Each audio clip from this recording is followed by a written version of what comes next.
우리들이 믿음을 가지고 살아가다 보면 하나님께 복을 많이 받고 좋은 일들만 생겼으면 참 좋겠는데 꼭 그렇지가 않죠. 오히려 믿음을 가지지 않았더라면 아무런 문제가 되지 않았을 것들이 믿음을 가졌기 때문에 문제가 되어 곤란한 경우를 당할 때가 많이 있습니다. 신앙생활 잘 해나가다가도 그렇게 갑작스런 문제에 딱 부딪히게 되면 당황스러울 때가 많죠. 차라리 믿음을 포기해버리면 문제가 쉽게 해결될 것 같은데 그렇게는 할 수는 없고 참 이러지도 저러지도 못한 채 곤란할 때가 있단 말입니다.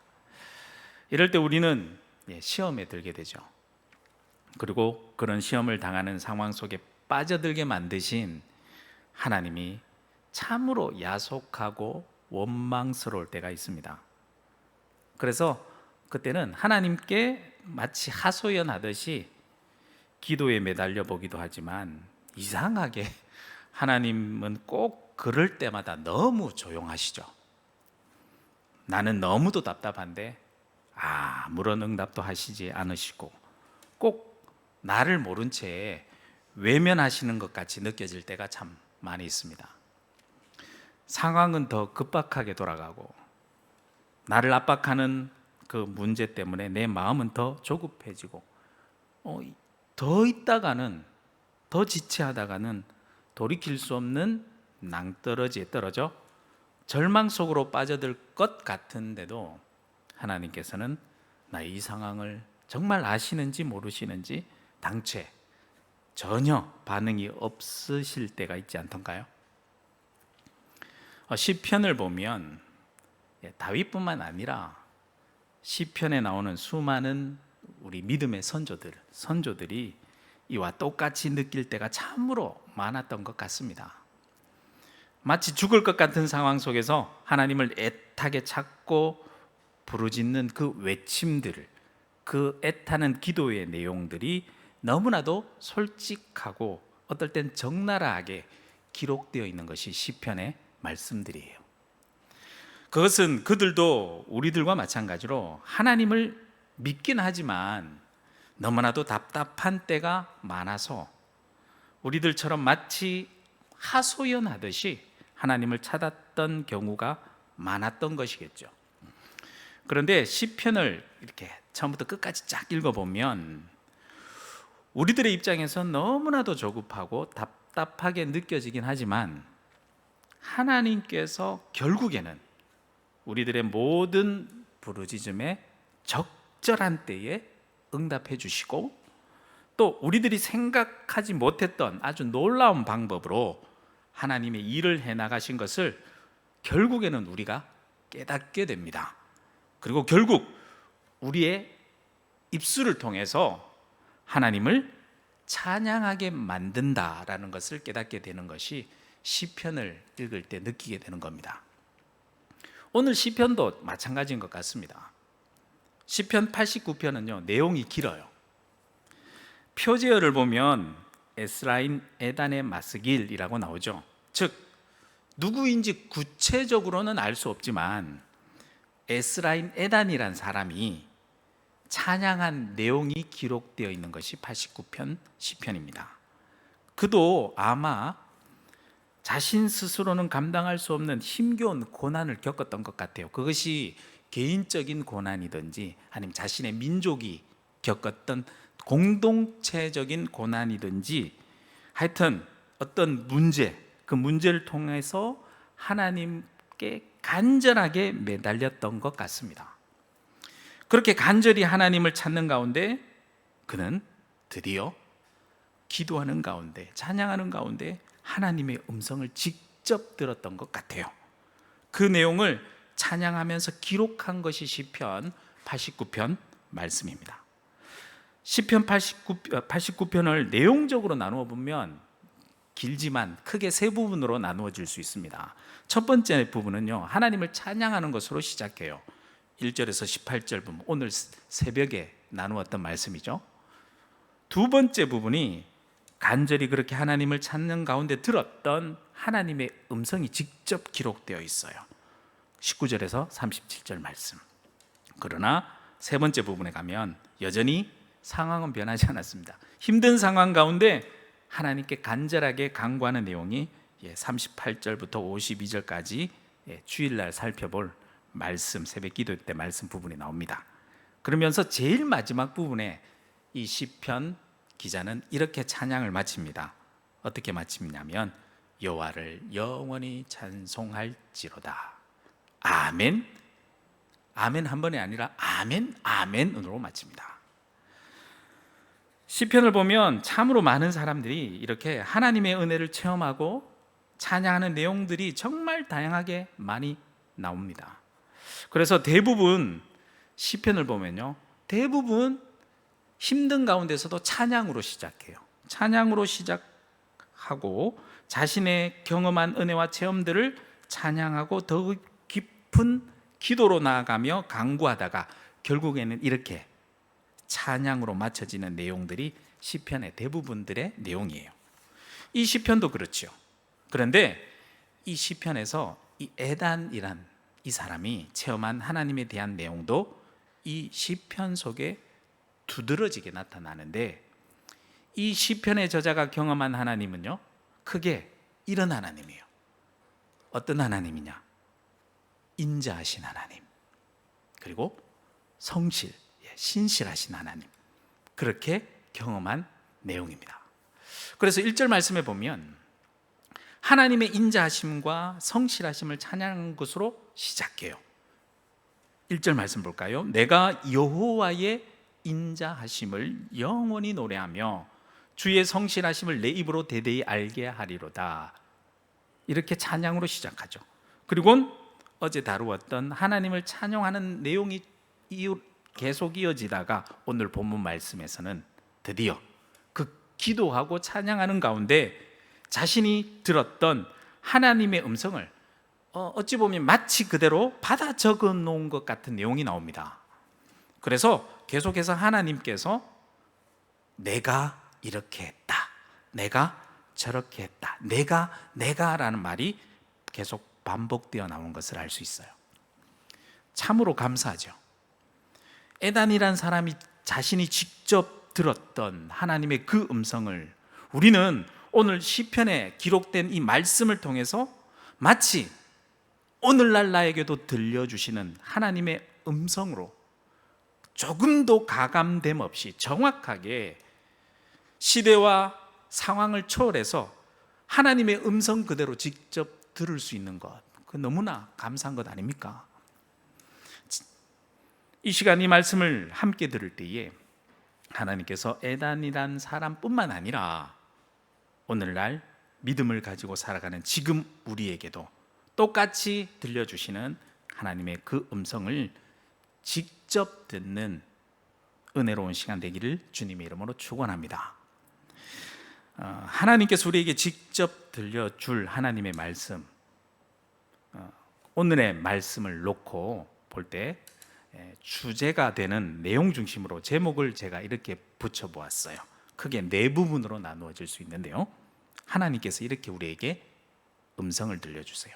첫 번째 내용은 19절에서 20절까지 말씀은 내가 택했다라는 겁니다. 두 번째 21절에서 25절까지의 말씀은 내가 함께한다라는 내용입니다. 세 번째 부분은 내가 26절에서 29절까지 장자로 삼았다라는 내용입니다. 마지막 네 번째로는 30절에서 37절까지 말씀은요, 내가 내놓은 말, 내가 한 말은 영원히 변하지 않고 반드시 이루어진다라는 말씀입니다. 첫 번째 부분부터 먼저 볼까요? 내가 택했다라는 19절에서 20절 말씀. 19절 말씀 보시면 이렇게 말씀합니다. 그때에 주께서 환상 중에 주의 성도들에게 말씀하여 이르시기를 내가 능력 있는 용사에게는 돕는 힘을 더하며 백성 중에서 택함 받은 자를 높였으되라고 말씀하죠.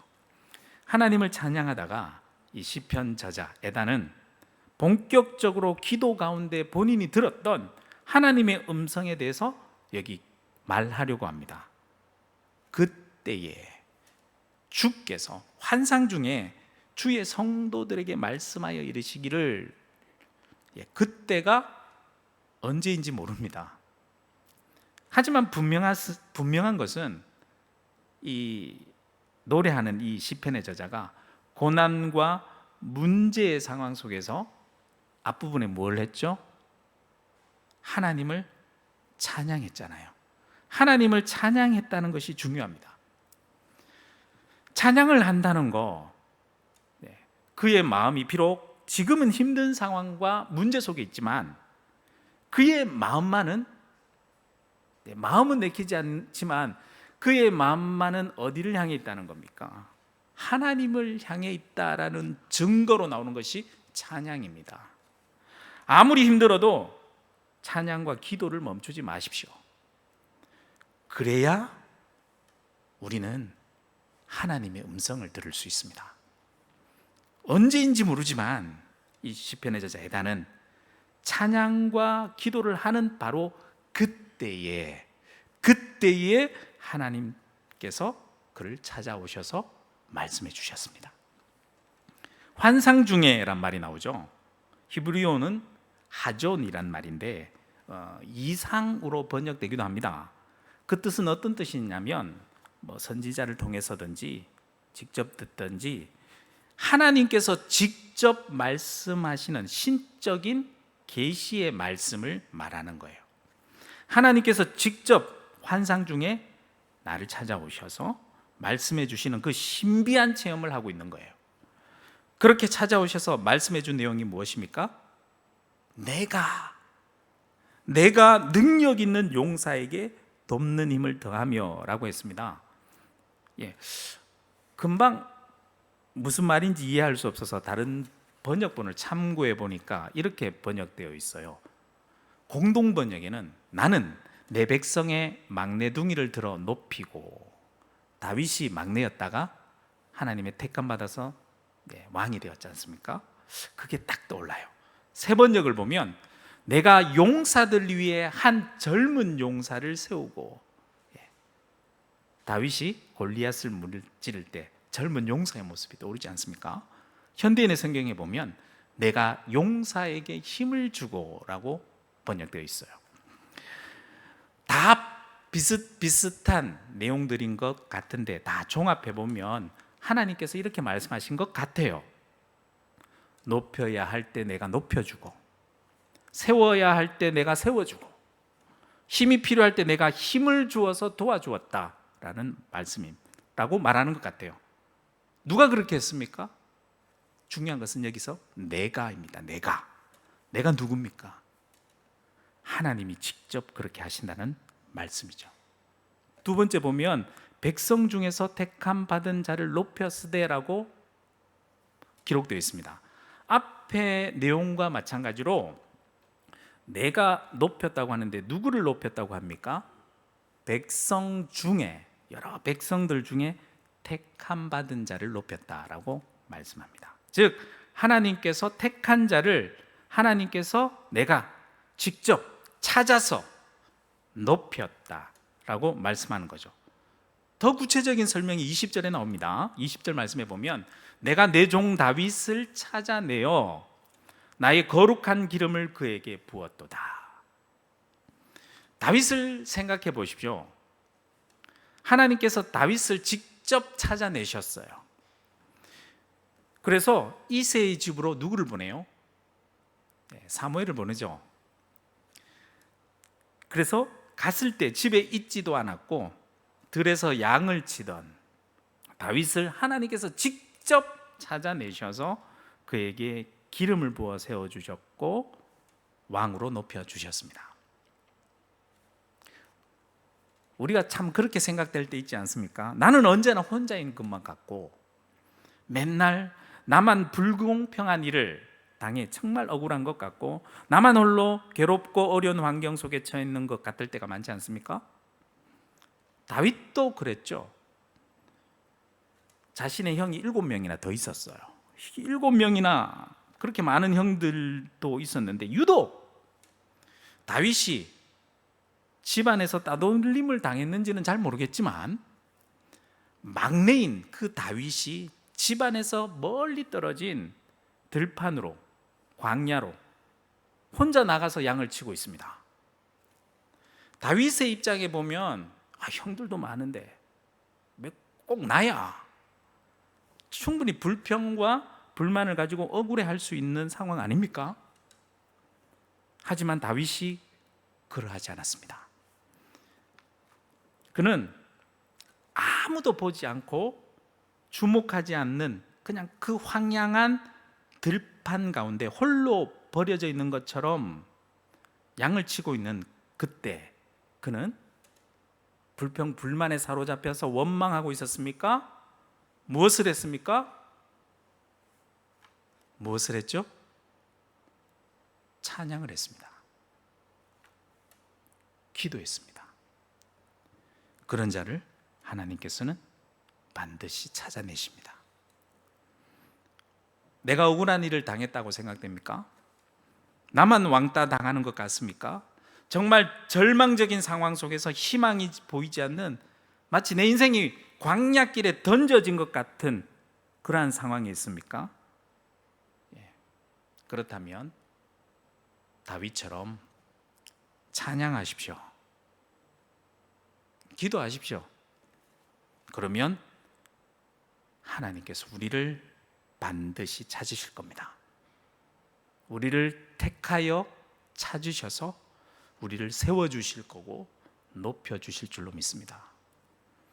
두 번째 메시지 21절에서 25절 말씀, 내가 함께한다 라는 내용입니다. 21절 말씀 볼까요? 내 손이 그와 함께하여 견고하게 하고 내 팔이 그를 힘이 있게 하리로다 라고 말씀합니다. 내 손이 그와 함께하여 견고하게 하고, 하나님의 손이 함께한다는 거, 하나님께서 우리와 언제 어디서나 함께 하셔서 도움이 필요할 때 하나님께서 직접 그 하나님의 권능의 손으로 도우신다라는 말씀이죠. 하나님의 도움은 정말 확실합니다. 하나님의 손으로 하신 일은 두 번 다시 손댈 필요도 없이 아주 견고하게 이루어져요. 그래서 함께하여 견고하게 하고 라고 말씀하죠. 또 뒷부분에 보면 내 팔이 그를 힘이 있게 하리로다 라고 말씀하고 있습니다. 하나님의 힘 어느 정도일까요? 하나님의 힘이 그 나오는, 이게 하나님의 팔이라고 했는데요, 더 구체적으로 하나님의 팔뚝이라고 상상해 봅시다. 하나님의 힘 있는 그 팔뚝은 얼마나 굵을까요? 우리나라 액션 배우 중에 유명한 팔뚝 굵은 배우가 있죠. 누구죠? 마동석입니다. 그 사람 팔뚝을 한번 보십시오. 한번 생각해. 저기서 나오는 힘이 얼마나 막강할까. 그가 주먹을 한번 훅 휘두르면 모든 상황 끝나고 말죠. 그만큼 힘이 셉니다. 그래서 영화에서 주로 출연하는 거 보면 힘쓰는 걸로 나옵니다. 그렇다면 하나님의 팔은 얼마나 굵고 얼마나 힘이 셀까요? 말할 필요도 없겠죠.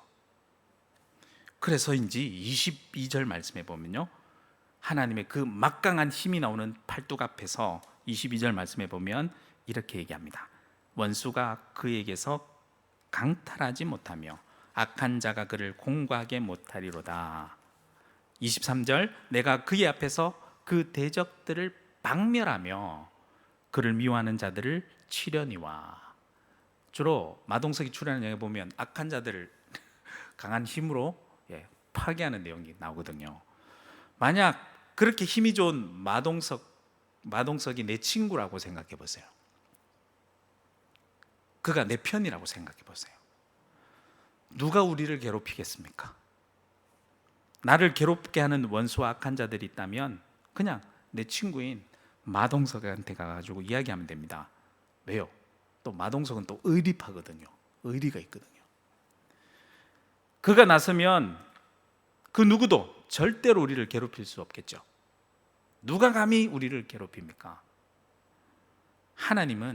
우리 하나님은 마동석보다 비교할 수 없을 정도로 정말로 더 힘이 좋으신 분이세요. 하나님 앞에 함부로 까불 사람 아무도 없습니다. 그런 하나님께 우리는 뭘만 하면 돼요?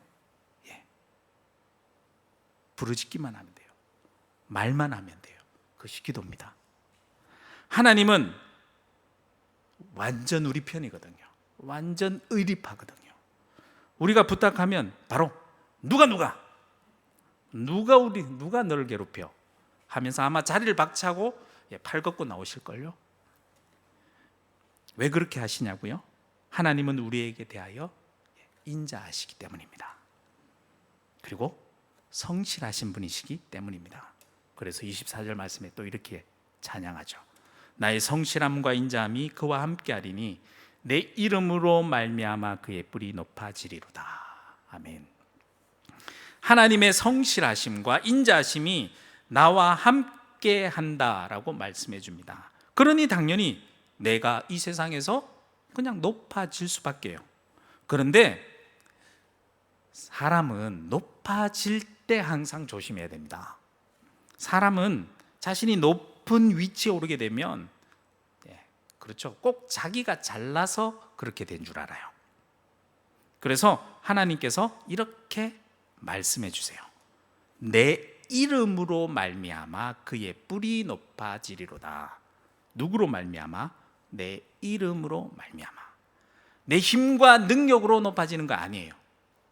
모든 것이 하나님의 도움입니다. 그래서 높은 자리에 올랐을 때는요, 나의 이름이 드러나선 안 돼요. 누구의 이름이 드러나야 됩니까? 하나님의 이름이 드러나야 됩니다. 그것이 맞거든요. 하나님의 이름으로 말미암아 내가 높아진 거거든요. 그리고 항상 그렇죠.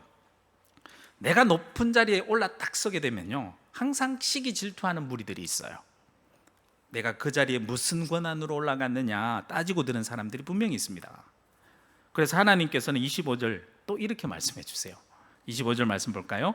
내가 또 그의 손을 바다 위에 놓으며 오른손을 강들 위에 놓으리니 라고 말씀합니다. 내가 너의 손을 바다와 강들 위에 놓았다. 이 말은 여기서 바다와 강이란 것은 성경 속에서 보면요, 무질서한 상태, 혼돈의 상태에 빠져 있는 세상을 상징합니다. 혼란스럽고 하나님의 질서가 무너진 이 세상을 다스리는, 그 위에 손을 두셨으니까 다스리는 권한을 하나님께서 친히 누구에게 주셨다고요? 나에게 주셨다고요. 지금 세계 곳곳에서는 정말 혼란스러운 일들이 많이 일어나고 있습니다. 정치적인 뿐만 아니라 자연적으로도요. 이 세상을 아름답게 할 여러 가지 운동들이 참 많이 일어나고 있긴 해요. 그리고 활동들도 있어요. 연구도 하고요. 하지만 그 모든 인간적인 모든 노력들은요, 한계가 있습니다. 그 모든 인간적인 노력과 한계가 있고 그들에게 그러한 권한과 능력도 없어요. 하지만 하나님께서 이 세상을 회복하고 아름답게 할 권한과 능력을 누구에게 주셨다고요? 바로 믿는 우리들에게 직접 우리의 손에 주셨어요. 그래서 우리는 이 땅 가운데 무너진, 우리의 삶 가운데 무너진 질서, 하나님의 질서를 새롭게 세워야 하고, 하나님의 말씀을 중심으로 이 땅 가운데 어두웠던 혼란스러운 그 모든 것들을 바르게 회복하고 세워야 할 권한과 책임을 받았습니다. 하나님께서 그렇게 하라고요, 우리를 그곳에 파견해 보내셨고요, 우리가 살고 있는 삶의 현장에 내가 그러한 권한을 가지고 있습니다. 그리고 권한만 주셨나요? 아닙니다. 우리와 함께 하시며 그 일을 해낼 수 있는 능력도 함께 주셨어요. 힘을 주겠다고 했잖아요.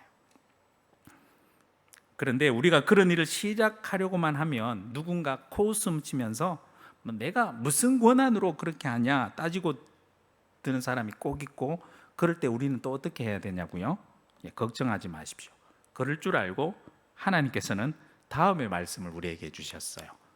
세 번째 파트로 넘어가서 내가 너를 장자로 삼았다라는 말씀입니다. 26절에서 29절 말씀인데요. 26절 말씀 보면 그가 내게 부르기를 주는 나의 누구라고요? 아버지시요 나의 하나님이시요 나의 구원의 바위시라 하리로다. 하나님이 내 아버지 되십니다. 믿으십니까? 하나님이 내 아버지가 되어 주셨습니다. 그래서 우리는 기도할 때도 어떻게 기도하죠? 하나님 아버지. 다윗도 나의 하나님, 나의 구원의 바위라고 노래했지 않습니까? 이사야 선지자를 보면, 이사야 말씀을 보면 이사야 선지자도 벌써 오래전부터 하나님이 우리의 아버지 되심을 미리 알려주셨어요. 이사야 63장 16절 말씀에 보니까 주는 우리 아버지시라. 아브라함은 우리를 모르고 이스라엘은 우리를 인정하리 아니할지라도 여호와여 주는 우리의 아버지시라. 옛날부터 주의 이름을 우리의 구속자라 하셨거늘. 여기서만 끝나는 게 아닙니다. 한 장 더 넘어가서 이사야 64장 8절에 보니까 또 이렇게 해요. 그러나 여호와여 이제 주는 우리 아버지시니이다. 우리는 진흙이요 주는 토기장이시니 우리는 다 주의 손으로 지으신 것이니이다. 주는 우리의 아버지십니다. 사실 하나님의 진짜 아들은 누구예요? 예수 그리스도 한 분뿐이잖아요. 우리는 도저히 하나님의 아들이 될 자격이 없습니다. 그런데 놀랍게도 예수님께서 이렇게 말씀해 주셨어요. 마태복음 12장 50절 말씀해 보니 누구든지 하늘에 계신 내 아버지의 뜻대로 하는 자가 내 형제요 자매요 어머니이니라 하시더라. 내 형제요 자매, 같은 형제와 자매가 되면 같은 아버지잖아요. 하나님의 뜻대로 살아가는 자는 누구든지 예수님의 형제요 자매입니다. 즉 하나님의 아들과 딸들이 됩니다. 다시 말해 우리는 예수 그리스도로 말미암아 하나님의 자녀가 되어 하나님을 아버지라 부를 수 있는 겁니다. 우리는 예수 그리스도로 말미암아 하나님의 자녀가 이미 되었습니다. 요한복음 1장 12절 말씀에 이렇게 말씀하시잖아요. 영접하는 자 곧 그 이름을 믿는 자들에게는 하나님의 자녀가 되는 권세를 주셨다라고 말씀하잖아요. 그래서 27절에 이렇게 말씀해요. 오늘 말씀 27절에 내가 또 그를 뭐로 삼았다? 장자로 삼고 세상 왕들에게 지존자가 되게 하며, 하나님께서 우리를 친히 장자로 삼아 주셨다라고 말씀하고 있습니다. 장자로 삼아 주신 것뿐만 아니라 세상 왕들에게 지존자가 되게 하며라고 하죠. 다른 번역을 보니까, 새 번역을 보니까 이렇게 해요. 세상의 왕들 가운데서 가장 높은 왕으로 삼겠다라고 번역되어 있어요. 세상 다른 모든 왕들 중에 가장 높은 왕으로 삼아 주셨다라고 말씀하고 있습니다. 우리는 저 밑에, 우리의 자격으로는 저 밑에 아주 땅속 깊숙이 있어야 될 존재인데 하나님이 나를 높여서 장자로 삼아 주시고 세상 왕들 가운데 가장 높은 왕으로 삼아 주셨다라고 말씀하고 있는 겁니다.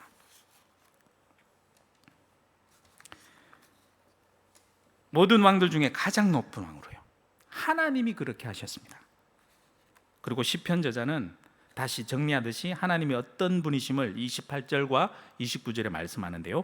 그를 위하여 나의, 또 나오죠, 인자함을 영원히 지키고 그와 맺은 나의 언약을 굳게 세우며, 29절, 또 그의 후손을 영구하게 하여 그의 왕위를 하늘의 날과 같게 하리로다.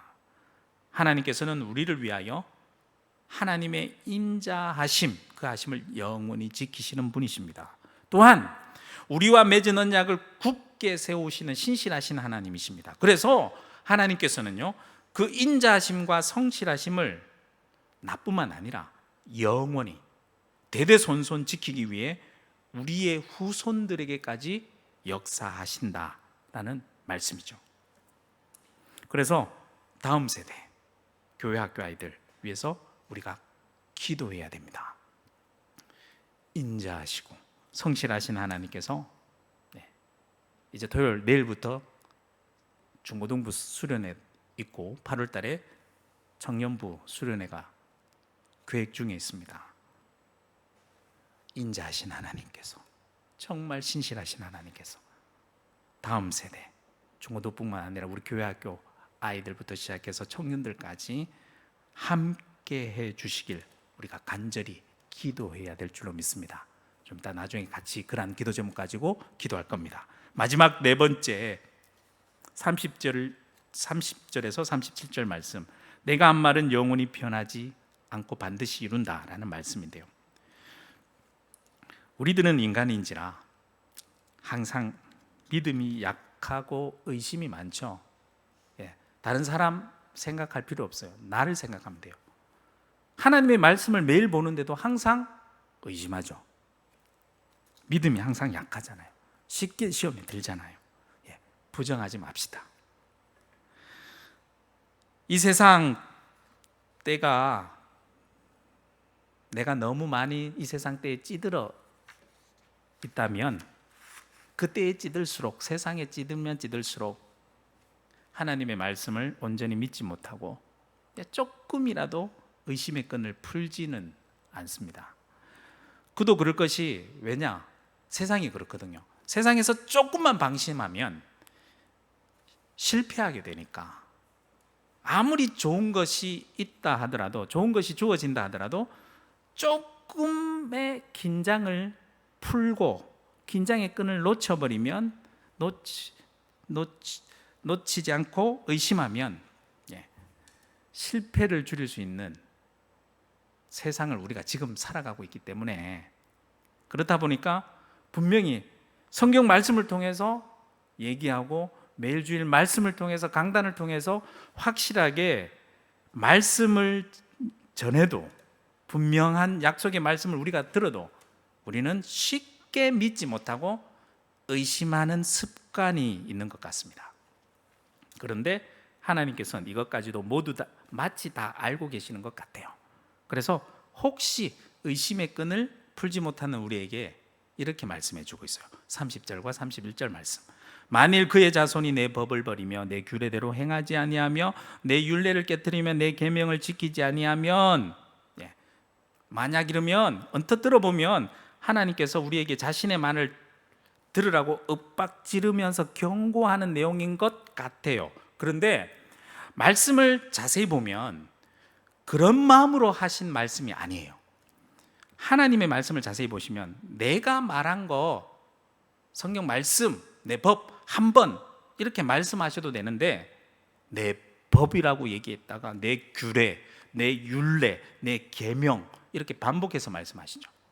마치 오늘날 보면 법이 있고, 법을 지키기 위한 규칙, 법칙이 있고, 법규가 있고, 그것을 또 자세하게 지키기 위한 내규나 정규, 정관, 규칙 뭐 이런 것들 등등이 있듯이, 하나님의 말씀을 비슷한 단어들을 사용해서 반복해서 표현해 놓았어요. 법이 있는데 왜 규칙이 필요하고 내규와 정관들이 필요합니까? 왜 필요하죠? 다 법을 잘 지키기 위해 좀 더 구체적으로 적용하는 것들이죠. 마찬가지입니다. 하나님께서는 인간의 연약함과 부족함을 너무나도 잘 아시기 때문에 이렇게 하나님의 말씀의 법을 다양한 방법들을 사용해서 지킬 수 있도록 모든 방법들을 총동원해서 말씀해 주셨다라는 것을 깨달을 수 있어요. 어찌 보면 너무 지나치게 간섭하는 것 아닌가요? 라고 질문할 수 있습니다. 그런데 그것이 지나친 간섭입니까? 모두가 사랑입니다.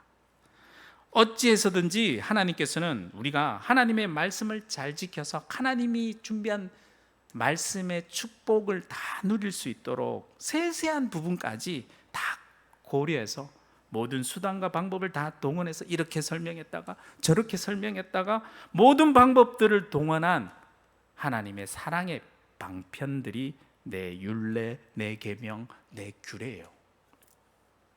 이것만 봐도 얼마나 하나님은 인자하신 분이십니까? 얼마나 성실하신 분이십니까?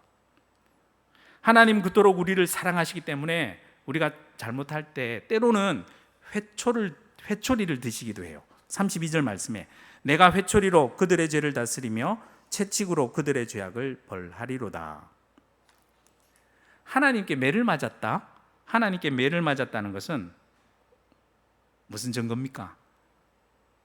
내가 지금 죄를 범하고 잘못된 길로 가고 있다라는 증거입니다. 내 마음대로 또 고집을 부리고 있다라는 증거죠. 그때 하나님께서는 회초리를 드십니다. 하나님께서 회초리를 드시는 이유를 이렇게 말씀하고 있잖아요.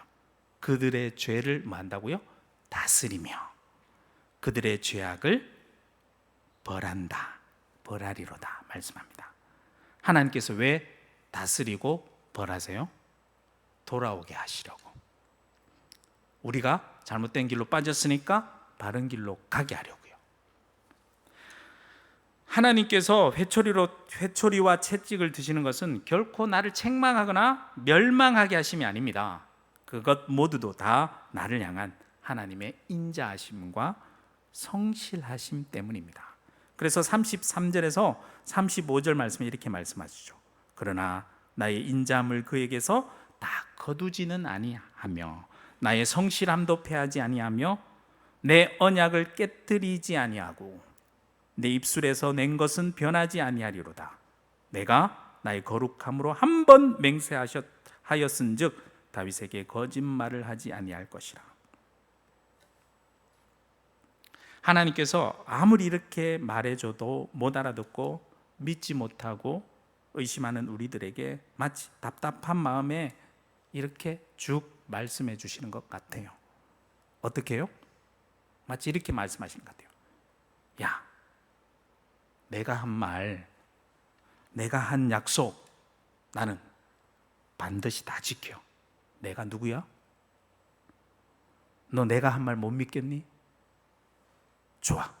그럼 내가 증인을 세워주지 라고 말씀하시거나 다음과 같이 말해주세요. 36, 37절 말씀. 그의 후손이 장구하고 그의 왕위는 해같이 내 앞에 항상 있으며 또 궁창의 확실한 증인인 달같이 영원히 경고하게 되리라 하셨도다.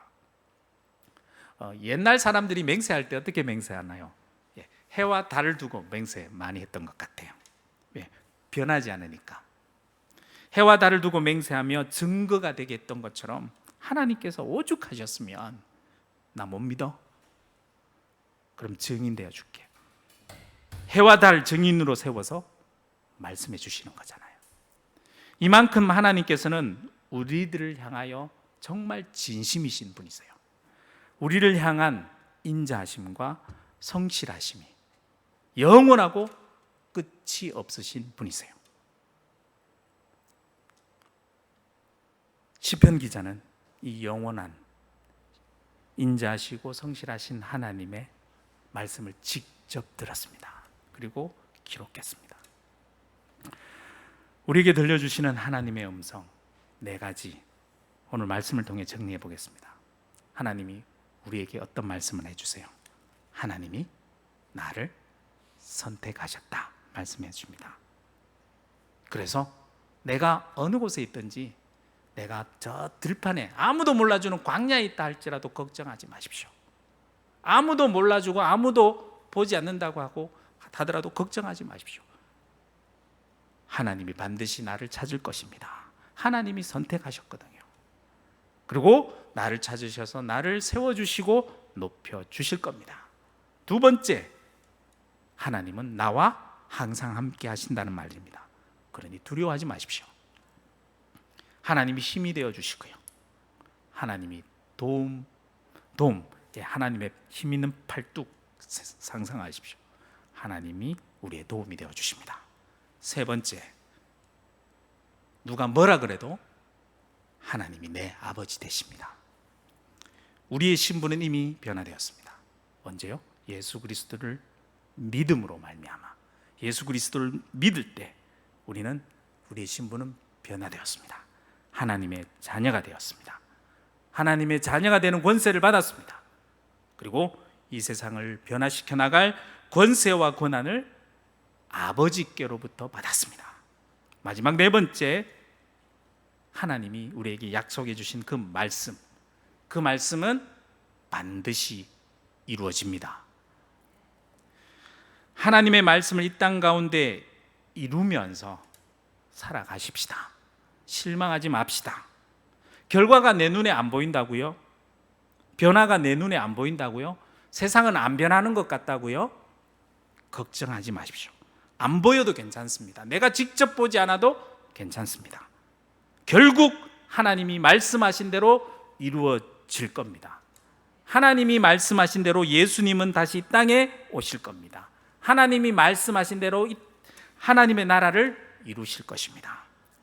그것을 믿고 이 시간 함께 기도하며 그렇게 살아가기를 결단하는 시간 되길 소망합니다.